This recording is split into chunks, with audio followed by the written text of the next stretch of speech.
नमस्कार प्यारे बच्चों, कैसे हैं आप? आशा करती हूँ अच्छे होंगे। तो आज हम करेंगे मधुआ के प्रश्नोत्तर। शुरू करने से पहले आपसे गुजारिश है, मेरे चैनल को सब्सक्राइब करें, शेयर करें, लाइक करें। लास्ट में कमेंट ज़रूर लिखें कि आप कौन सी जगह से मुझे देख रहे हैं। तो चलिए शुरू करते हैं।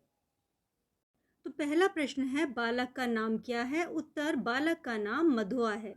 दूसरा प्रश्न, ठाकुर सरदार सिंह का लड़का कहाँ पढ़ता था? उत्तर, ठाकुर सरदार सिंह का लड़का लखनऊ में पढ़ता था। अगला प्रश्न है, बड़े बड़ों के घमंड चूर होकर कहाँ मिल जाते हैं? उत्तर, बड़े बड़ों के घमंड चूर होकर धूल में मिल जाते हैं। अगला प्रश्न, गंदी कोठरी में बालक को खाने के लिए क्या मिला? उत्तर, कोठरी में बालक को खाने के लिए एक पराठे का टुकड़ा मिला। अगला प्रश्न है, शराबी के हाथ में कितने रुपए थे? उत्तर, शराबी के हाथ में 1 रुपया था। अगला प्रश्न, सीली जगह में सोते हुए बालक ने क्या ओढ़ लिया? सीली जगह में सोते हुए बालक ने शराबी का पुराना बड़ा कोट ओढ़ लिया। बालक की आंखें किसकी सौगंध खा रही थी? बालक की आंखें दृढ़ निश्चय की सौगंध खा रही थी। अगला प्रश्न है, शराबी ठाकुर सरदार सिंह को कौन कौन सी कहानियां सुनाता था? उत्तर है, ठाकुर सरदार सिंह का लड़का लखनऊ में पढ़ता था। ठाकुर कभी कभी लखनऊ जाते थे। उन्हें कहानी सुनने का बड़ा शौक था। वहाँ एक शराबी था, वह ठाकुर को मज़ेदार और लच्छेदार कहानियां सुनाकर खुश किया करता था। एक दिन शराबी ने गडरी की कहानी सुनाई तो ठाकुर हंसने लगे। इस प्रकार शराबी अमीरों के रंगरलियों, नवाबों के सोने के से दिन, दुखियों के दुख दर्द भरी आहें और रंग महल में घुट घुट कर मरने वाली बेगमों की कहानी सुनाया करता था।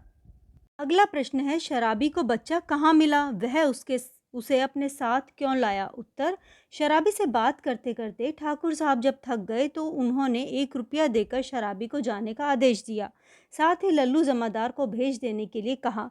जमादार लल्लू को खोजते हुए शराबी फाटक के बगल वाली कोठरी के पास पहुंचा तो एक बच्चा मार खाकर रोता हुआ मिला। लल्लू उसे बुरी तरह डांट रहा था। शराबी उस बच्चे को साथ ले आया और रोने का कारण पूछा। बालक ने रोते रोते कहा, मैंने आज दिन भर से कुछ नहीं खाया। यह सुनकर शराबी को बालक पर दया आ गई और वह उसे अपनी गंदी कोठरी में रखा पराठे का टुकड़ा खिलाने के लिए साथ ले गया। शराबी 1 रुपए में क्या खरीदना चाहता था और बाद में क्या खरीद लिया? उत्तर, शराबी मधुआ को अपने घर में शरण देता है। उसके हाथ में पराठे का टुकड़ा देकर बालक का पेट भरने के लिए कुछ खरीदने दुकान पर पहुंचता है। वह 1 रुपये से 12 आने का एक देसी अद्दा और 2 आने की चाय, 2 आने की पकौड़ी, आलू मटर और फिर 4 आने का मांस खरीदना चाहता था, परंतु मधुआ का ख्याल आते ही अद्धा लेना भूल गया और मिठाई और पूरी खरीद लाया।